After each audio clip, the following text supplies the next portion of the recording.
Brexit negotiations will resume later this summer as the two sides attempt to reach a deal, but with Brussels demanding the UK sign up to a level playing field. Should Boris Johnson walk away from trade talks? After meeting French President Emmanuel Macron this week, Mr. Johnson insisted it did not make sense to extend talks into the autumn. The Prime Minister has stated his belief a deal could be reached by next month if both sides increase the pace of negotiations. While both sides have agreed to speed up talks in pursuit of a deal, EU Commission President Ursula von der Leyen has once again stated Brussels will not back down on its demand over fair competitions. In light of the EU's demand for the UK to be tied to certain regulations, Express.co.uk asked readers, should Boris Johnson walk away from trade talks with the EU now? In response, 6,697 out of 7,073 (94%) insisted Mr. Johnson should back away from talks. In contrast, just 351 said he shouldn't while 25 weren't sure.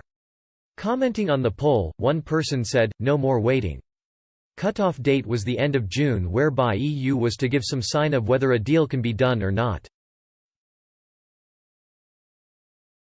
That hasn't happened, so why are we waiting? We know there is not going to be anything of any value coming from EU.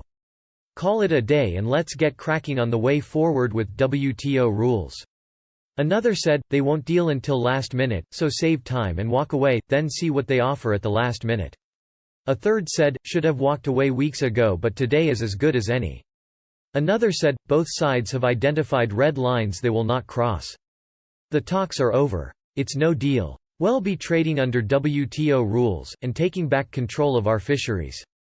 A level playing field is whereby businesses agree to certain rules and regulations so that one state does not undercut the other.